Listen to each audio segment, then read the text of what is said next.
3.5% gone from your savings every year. Your balance stays the same. Your wealth quietly evaporates. 340 million households worldwide, all bleeding value invisibly. Nobody sends an alert. No statement shows the loss. Nobody tells you. Central banks injected $8 trillion into the global economy. 3 years. Consumer prices climbed 22%. Average savings accounts paid 0.4%. Ordinary households lost $7,200 each in real purchasing power. Silently. Not a dollar left their account. No statement ever showed the loss. That $12,000 in your savings, it's really worth $9,400. Inflation ran 6.2%. Your savings account earned 0.8%. Conventional wisdom says, save more. The math says, it's costing you. The gap between those two numbers, that's where your future disappears. This is not one person's mistake. This is a global structural trap. $26 trillion in savings, quietly losing real value. Right now, one hidden mechanism drives all of it. Almost nobody names it. Understanding it separates savers who fall behind from those who don't. Between 2020 and 2023, central banks across the G20 printed more new currency than in the entire previous decade combined. The global money supply expanded by $14 trillion in 36 months.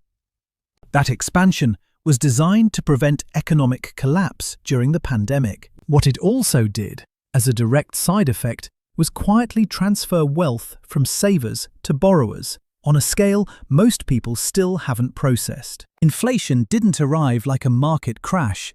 It crept in like carbon monoxide, invisible, odorless, and already doing serious damage long before your body noticed anything was wrong. The supermarket bill went up, the rent went up, the gas went up, but your savings account, the place you kept your emergency fund, your down payment, your future, stayed almost completely still. Here is the number that changes everything. In 2023, the average household savings account across developed economies paid 1.3% annual interest. Inflation averaged 4.8%. The real return, negative 3.5%. A family with $40,000 saved lost $1,400 in real purchasing power in a single year without touching the account, without making a single financial mistake. The money simply decayed from the inside. Over 10 years at that rate, $40,000 in nominal savings becomes worth roughly $27,800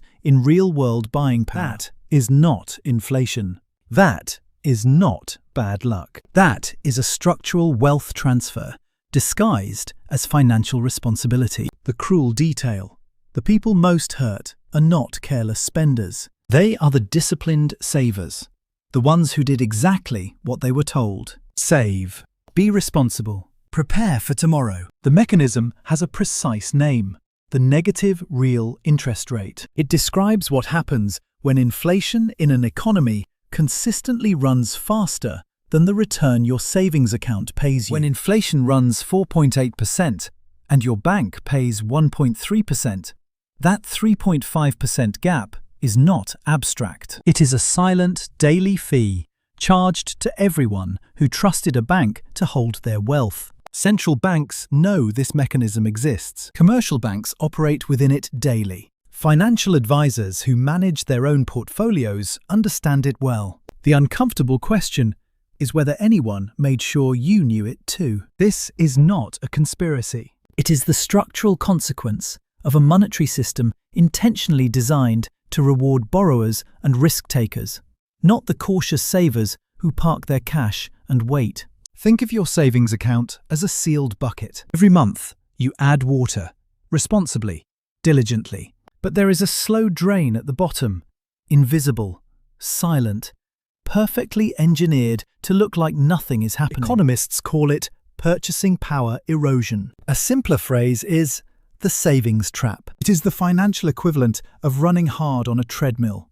Movement, effort, and no forward progress. The trap works precisely because the damage never appears on your bank statement. Your nominal balance climbs. You feel prepared. You feel responsible. But every dollar you saved is quietly buying less than it did last year. And here is the macro truth that makes this urgent right now. The conditions that created this trap, low rates, high inflation, stagnant savings yields, have not fully resolved. This is not history. It is the current moment. The negative real interest rate is not new. It appeared after 2008, faded briefly, then returned with greater force in 2020. Anyone who tracked household wealth across those two cycles watched the same pattern. Savers fell behind, borrowers advanced. What makes the current moment different is the scale. The 2020 to 2024 episode was the largest peacetime monetary expansion in recorded history, pushing the gap between inflation and savings yields to levels unseen since the 1970s stagflation era. That historical pattern matters because it tells us this is not a glitch in the system. It is a recurring feature of modern monetary policy, and understanding it once means you recognize it across every cycle that comes next. Sleep Easy exists to translate these macro mechanisms into decisions real households can actually use. Not as abstract theory, but as a practical framework for protecting what you have already built. Most finance content focuses on where to invest. This video goes one step earlier, to the drain that silently neutralizes your savings before a single investment decision is ever made. The gap between nominal balance and real purchasing power is the most consequential number in personal finance. It is also the number that appears on zero bank statements, zero payslips, and zero financial planning conversations at most commercial banks. The angle here is structural, not behavioral. This is not about cutting coffee money. This is about understanding why a broken relationship between savings yields and inflation exists, and which specific moves actually protect you from it. By the end of this video, you will be able to calculate your own real return in under 2 minutes, identify which assets historically survive negative real rate environments, and know the one reallocation most households overlook completely. Here is the promise this video makes. No vague advice, no generic diversify your portfolio, no content that sounds useful but leaves you exactly where you started. Every number shown is concrete. Every recommendation is specific. You will see 2 households, same income, same savings, same starting year, make different choices once they understand what the drain actually is. The gap between their outcomes after 10 years is not subtle. It is life-altering in scale. You will also understand why the traditional advice, keep 6 months of expenses in a savings account, made perfect sense in a world of positive real rates, and exactly what that same advice now costs you in the current monetary environment. The drain is already running. What changes next is whether you know it, and what you do with that knowledge before the next rate cycle permanently locks in your position. 3 countries, 3 different cultures of saving, 3 wildly different economic contexts, but every single one of them spent extended periods trapped inside the same invisible drain. Negative real returns on household savings. What the comparison reveals is not coincidence. It reveals a pattern. The same mechanism operates across different currencies, different governments, different monetary regimes. The drain does not care which flag is on your passport. Japan arrived here first. The United States followed 3 decades later.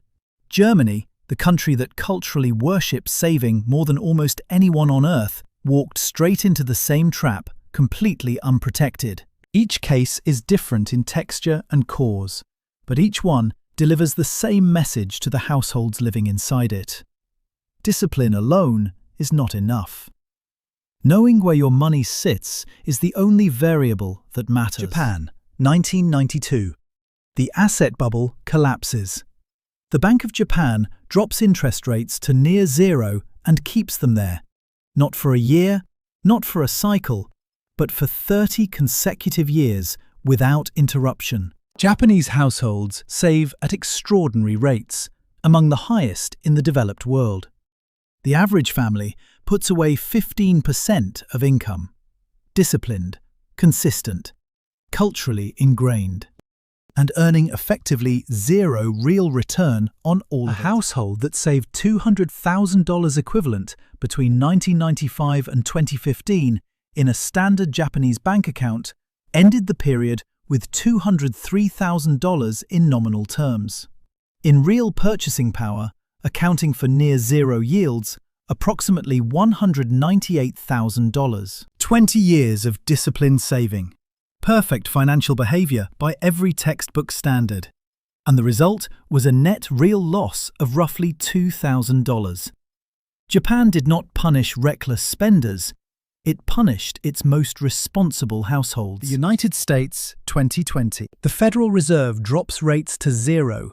Emergency policy during a pandemic-era economic freeze. Savings account yields across commercial banks collapse to a historic average of 0.06%. Nearly invisible earnings on every dollar saved. Supply chain shocks, stimulus-driven demand, and energy prices pushed CPI inflation to a 40-year peak of 9.1%. The gap between what savings earned and what inflation consumed crossed 9 full percentage points in a single year. A median American household with $18,000 in a savings account, the national average at the time, lost approximately $1,620 in real purchasing power in a single 12-month window. On paper, untouched. In reality, quietly gutted. The Fed eventually raised rates. By late 2023, high-yield accounts reached 5%, but the traditional savings accounts most households never moved away from were still paying 0.4%, still losing to inflation by over 3 full points. Germany carries a cultural identity built around saving. The German word Sparbuch, the savings passbook, is a generational institution. Parents pass them to children. Frugality in Germany is not a lifestyle choice. It is a moral framework. Between 2020 and 2023, German households held roughly $3.1 trillion in cash savings and low-yield deposits, the largest pool of parked household wealth in Europe. No population on the continent saved more diligently or trusted their banks more. ECB rates sat near zero throughout the pandemic. German savings accounts paid 0.01 to 0.3%. Inflation peaked at 8.8% in late 2022. The real return for Germany's most disciplined savers that year? Negative 8.5%. Those who suffered most were not gamblers or reckless borrowers. They were the Germans who did exactly what their grandparents told them. The ones who saved the most, lost the most, and never once saw a single warning. 3 countries, 3 very different stories. One identical mechanism at the center of all of them. In every case, the loss was legal, structural, and completely silent. In every case, those harmed most were the ones who trusted the system completely. The common thread is not recklessness. It is not ignorance. The common thread is one dangerous assumption that a positive nominal balance equals growing wealth, when in a negative real rate environment, a rising balance can mask a quietly shrinking financial life. Japan lost 30 years. American households lost thousands in a single inflationary window. Germany, the moral champion of saving, lost nearly 1/10 of real household wealth in under 3 years. Different flags, different decades, the same drain. The connection to your balance right now. This mechanism runs wherever savings yields trail inflation. It requires no crisis, no crash, no dramatic event. It requires only that you do nothing. And doing nothing is exactly what most people do. 2013. 2 people at the same starting line, same age, same salary, same savings balance, same monthly contribution.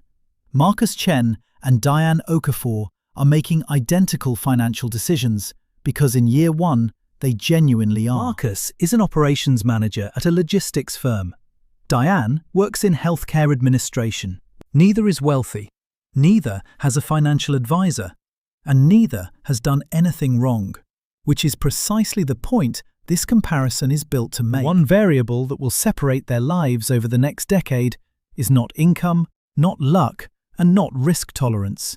It is a single piece of knowledge Diane discovers in late 2014.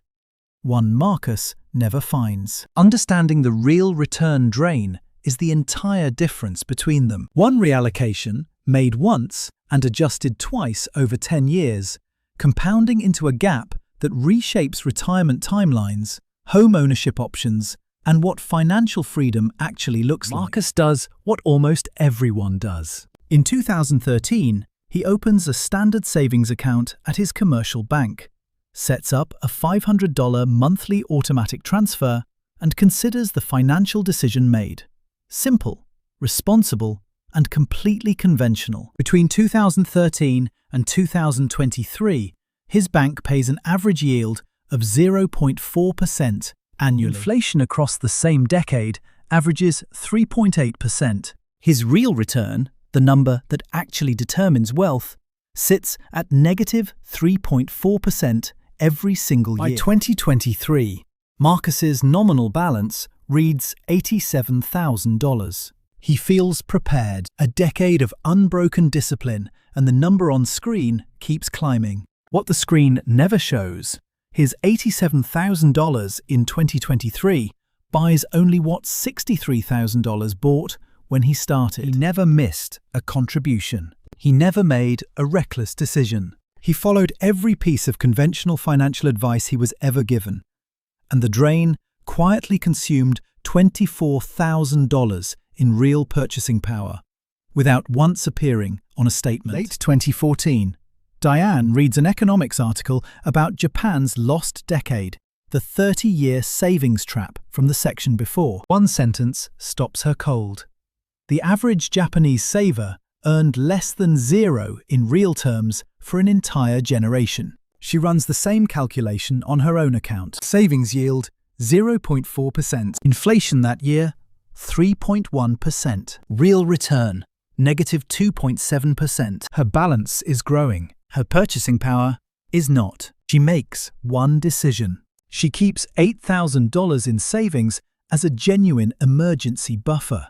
Nothing more. The remaining $42,000 gets redistributed.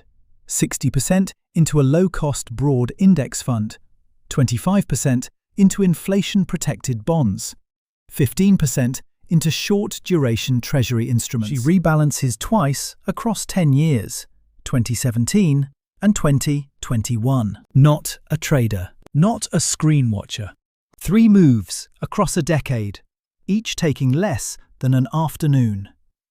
That is the entire difference between her and Marcus. 2023, 10 years after their identical starting line. Marcus opens his banking app. $87,000.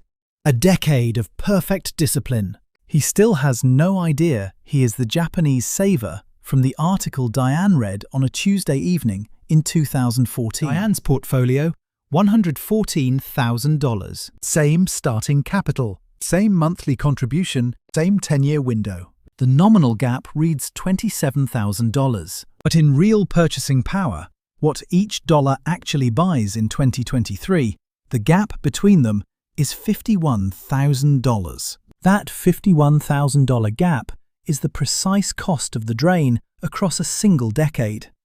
Not a market crash, not a reckless bet, not a financial mistake. The cost of not knowing one number and never once sitting down to calculate it honestly. $51,000 is a year of college tuition, a down payment on a home, a reshaped retirement date. It is the full financial distance between two people who started the decade at exactly the same point. Marcus is not a cautionary tale about carelessness. He is a cautionary tale about what happens when accurate information never reaches the people who most need it, and what a single, honest calculation can permanently prevent. The difference between them was not intelligence, income, discipline, or luck. It was one article read on one ordinary evening, triggering one honest calculation, producing one decision that required no bravery, only clarity. The drain runs on inertia.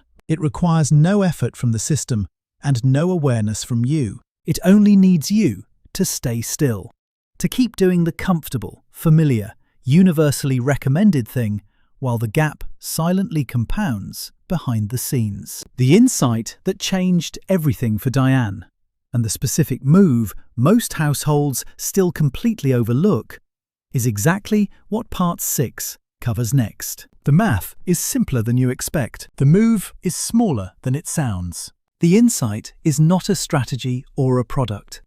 It is a reframe. One shift in how you read the number on your screen that permanently changes every financial decision after it. Most households manage their nominal balance. They watch the number climb, feel the discipline working, and measure progress in dollars deposited. But the nominal balance is the wrong scoreboard entirely. The real scoreboard is purchasing power, the actual quantity of goods, security, and optionality your money commands in the present economy.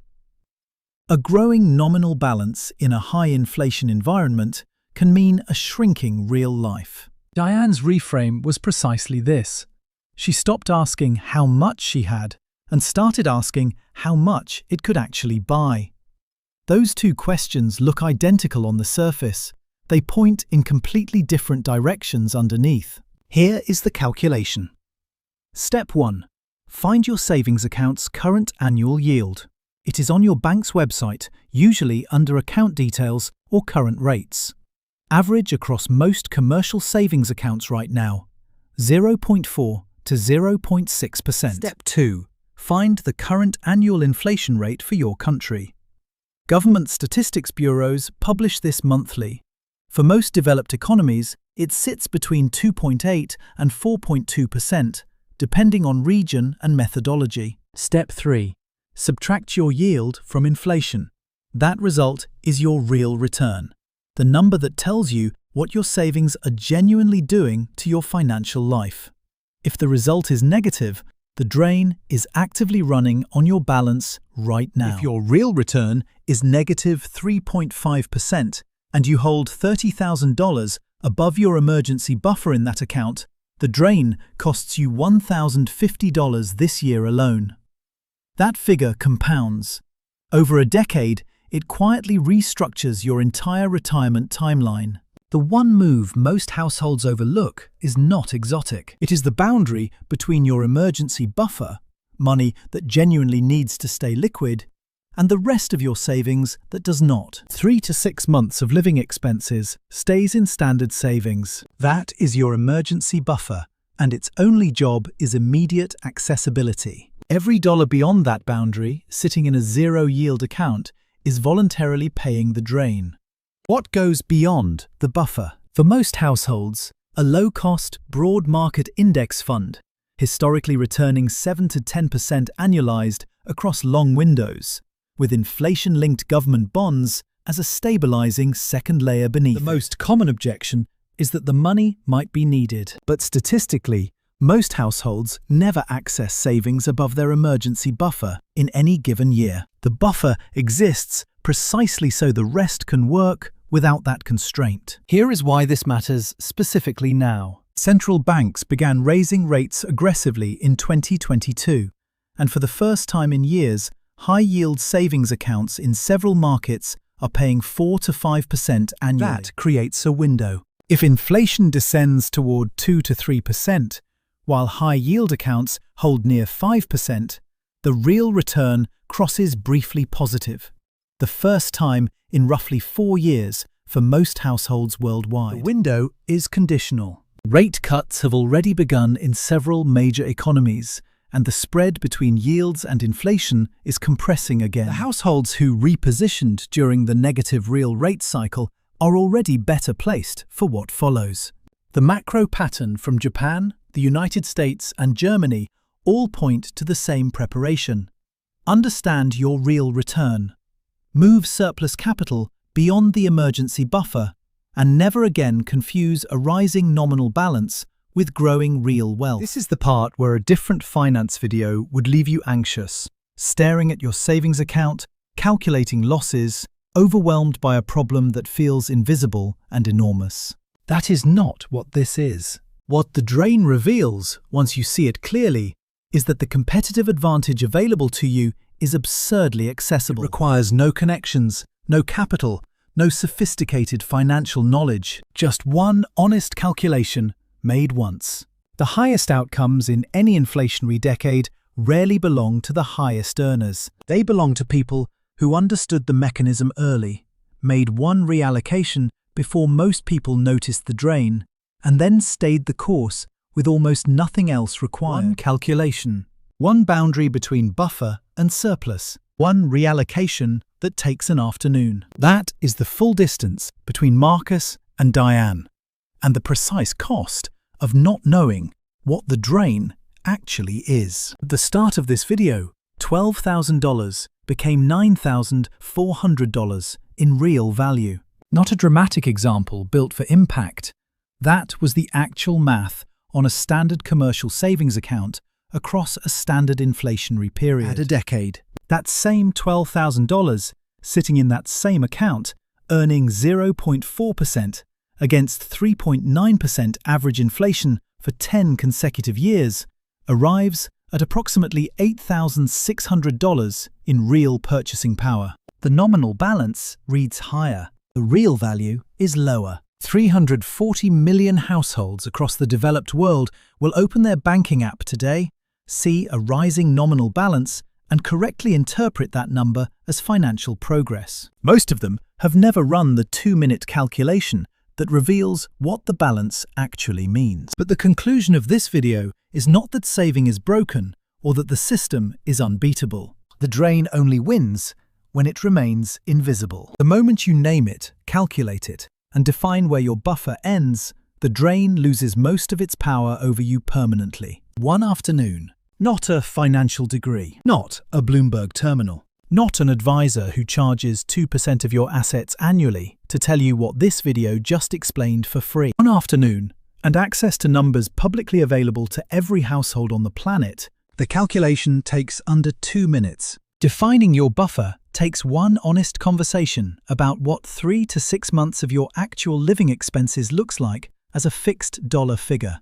That number belongs written down, not estimated loosely. Moving surplus capital into a low-cost index fund, plus inflation-linked bonds, takes approximately 40 minutes of reading and one account setup. The 3 steps combined have never required a full working day from anyone who has actually completed them. The drain ran for decades on a single assumption, that the correction is complicated. It is not. It ran on inertia, the most powerful force in personal finance. The antidote to inertia is one afternoon where you calculate one honest number and then act on what it says. Marcus and Diane never competed. They made their choices in complete isolation, in the same decade, under the same monetary conditions, inside the same inflationary environment. One of them simply had a piece of information the other never received. Marcus's story does not end at the 10-year mark. The drain is most damaging when it runs for an entire career without correction. Discovered at 44, with 2 decades ahead, the same reallocation Diane made in 2014 still compounds powerfully in his favor from this point forward. The lesson is not that Diane won and Marcus lost. It is that every year the drain runs unchallenged is a year that cannot be recovered. And every year it is corrected is a year that quietly, steadily compounds in the direction you actually intended from the beginning. The $51,000 gap between them is not destiny. It is not punishment. It is the mathematical result of one known variable applied consistently across time. Change the variable and the result changes, regardless of where you are starting from right now. The drain is real. The math is not forgiving. But the correction is genuinely within reach for any household willing to spend one afternoon treating their savings balance with the same honest scrutiny they give their monthly spending or their grocery bill. Calculate your real return. Define your emergency buffer. Move everything beyond it into an allocation that at minimum keeps pace with inflation, ideally outpaces it across the cycle ahead. That is the full insight this video was built to deliver. Nothing hidden beyond it. If this reframe changed how you read the number on your banking app, the most useful thing you can do is share it with someone who still reads that number the old way. Not because the channel needs the view, but because they need the calculation. The next video in this series covers what happens after you have protected your surplus. Specifically, which asset classes historically survive the transition from a negative real rate environment into the positive cycle that follows. It is the direct continuation of this story. It is worth watching next.